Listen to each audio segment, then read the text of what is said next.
A'udzu billahi minasy syaithanir rajim. Bismillahirrahmanirrahim.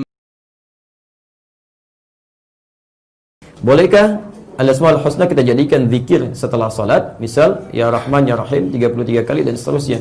Apa itu zikir? Supaya kita pahami dulu. Apa itu zikir itu kan? Setelah kemudian kita paham maknanya, kemudian baru kita bisa simpulkan. Zikir itu segala aktivitas yang menjadikan kita dekat dengan Allah Subhanahu wa taala. Yang mengingatkan kita dengan Allah Subhanahu wa taala. Karena itu di dalam Al-Qur'an disebutkan jenis zikir yang menjadikan kita ingat kepada Allah. Misal, membaca Al-Qur'an itu bagian dari zikir. Bagian dari zikir karena Al-Qur'an pun disebut dengan zikir. Quran surah ke-15 Al-Hijr ayat ke-9. Inna nahnu nazzalna dzikra wa inna lahu lahafizun. Posisi paling kanan di pertengahan. Sungguh kami yang telah turunkan Al-Qur'an sebagai zikir. Jadi kalau Anda sedang baca Al-Qur'an, Anda sedang berzikir pada Allah Subhanahu wa taala. Menghafal Quran itu pun bagian dari zikir. Quran surah ke-54 ayat 17, ayat 22, ayat 32, ayat ke-40. Walaqad yassarnal Qur'ana lidzikri fahal min muddakir. Sungguh kami telah mudahkan Al-Qur'an itu untuk diingat, kalimat mengingatnya menggunakan zikir. Jadi penghafal Quran itu sedang berzikir pada Allah Subhanahu wa taala. Salat itu bagian dari zikir. Ya, Quran surah ke-20 ayat ke-14. Innani anallahu la ilaha illa ana fa'budni wa aqimis salata li dzikri. Sungguh saya adalah Allah, tidak ada Tuhan selain saya, maka sembah. Maka dirikanlah salat sebagai zikir kepada saya. Jadi ketika kita sedang salat, sedang berzikir.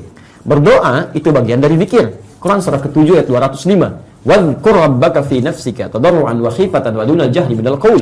Ya, dan sebutlah Allah, Rabbmu di dalam jiwamu dengan kalimat-kalimat yang penuh dengan ketawaduan, kekhusyuan tanpa harus menjaharkannya secara berlebihan. Jadi ketika Anda sedang berdoa, Anda sedang ingat dengan Allah Subhanahu wa taala. Termasuk tadi amalan pasca salat yang Anda tanyakan itu pun bagian dari zikir. Karena itu disebutkan langsung di Quran surah ke-4 An-Nisa ayat 103, posisi paling kanan di pertengahan. Fa idza qadaytumus salata fadhkurullaha. Maka jika Anda telah tuntas mengerjakan salat, segeralah berzikir kepada Allah Subhanahu wa taala. Nah, bagaimana cara berzikirnya? Kita akan lihat. Ditunjukkan oleh hadis-hadis Nabi sallallahu alaihi wasallam. Tadi kan zikir itu bisa baca Al-Qur'an, kan? Bisa menghafal Quran, bisa berdoa, bisa juga menggunakan kalimat thayyibah. Bisa kalau saya urutkan dengan cepat misal saja. Baik. Dan di sini nanti fungsi Al-Asmaul Husna bisa ditempatkan sesuai dengan fungsinya. Misal, kita turunkan Nabi sallallahu alaihi wasallam ketika beliau selesai mengerjakan salat, maka zikir pertamanya adalah istighfar kepada Allah Subhanahu wa taala. Anda temukan di hadis Muslim nomor hadis 591. Maka diucapkan kalimat astaghfirullah, astaghfirullah, astaghfirullah. Allahumma antas salam wa minkas salam, tabarakta ya dzal jalali wal ikram. Ada Al-Asmaul Husna di situ? Ada kalimat Allah, astaghfirullah, astaghfirullah, astaghfirullah. Kemudian turun lagi misalnya hadis Muslim, hadis yang sama nomor hadis 593. La ilaha illallah wahdahu la syarikalah, lahul mulku wa lahul hamdu wa huwa ala kulli syai'in qadir. Teruskan lagi misalnya hadis Muslim nomor hadis 597.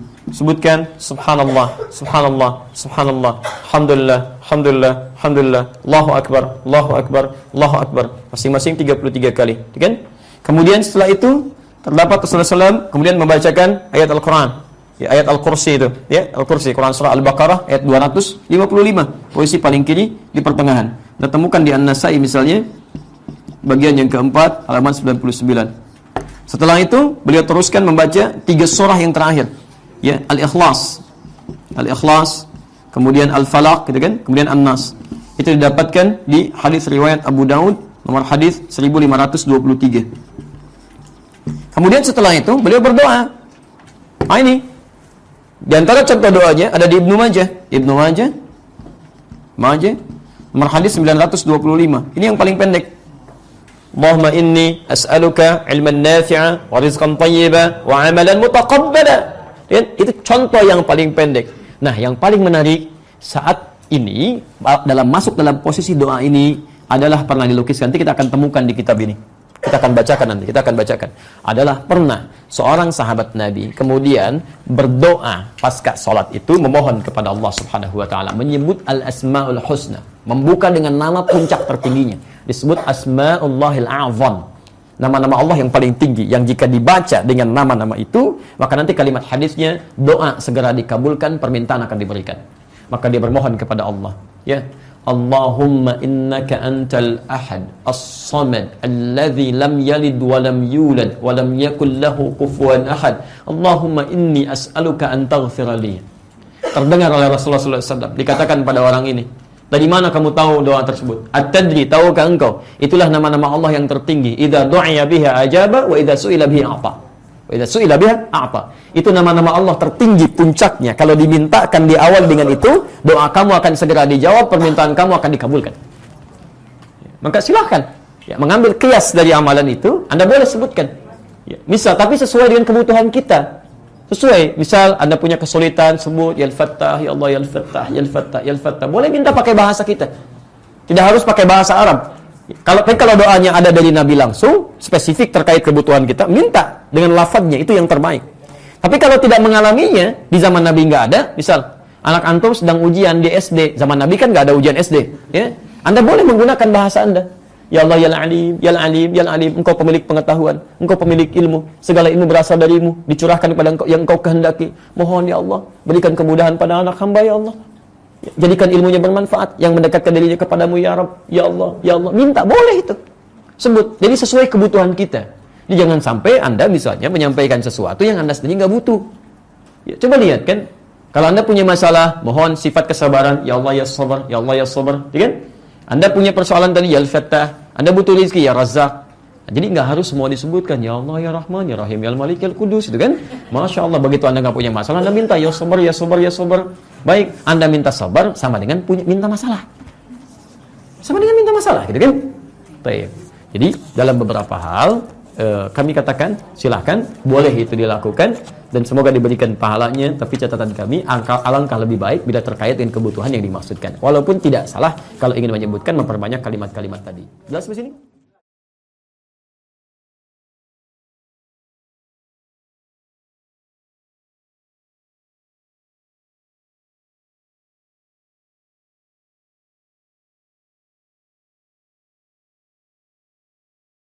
As'aluka an taghfira li.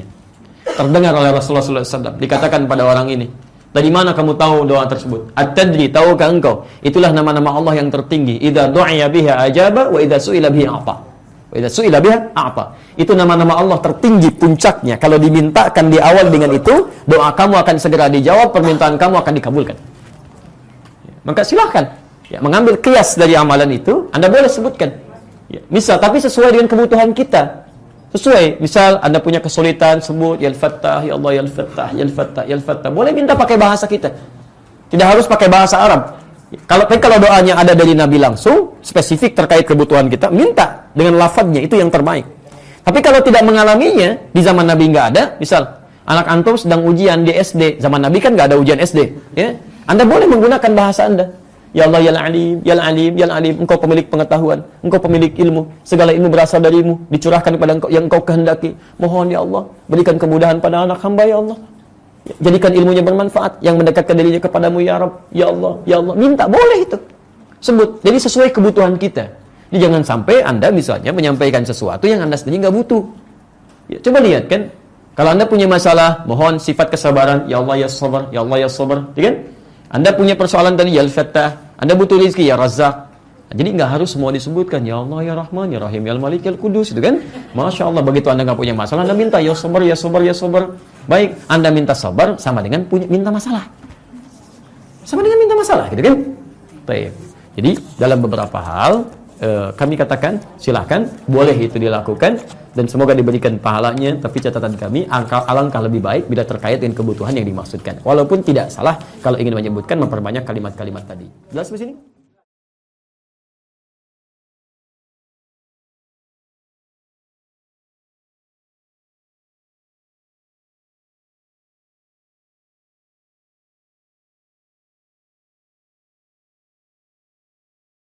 Ya sabar. Baik, Anda minta sabar sama dengan minta masalah. Sama dengan minta masalah, gitu kan?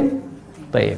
Jadi dalam beberapa hal, kami katakan silahkan, boleh itu dilakukan, dan semoga diberikan pahalanya. Tapi catatan kami, alangkah lebih baik bila terkait dengan kebutuhan yang dimaksudkan. Walaupun tidak salah kalau ingin menyebutkan, memperbanyak kalimat-kalimat tadi. Jelas di sini?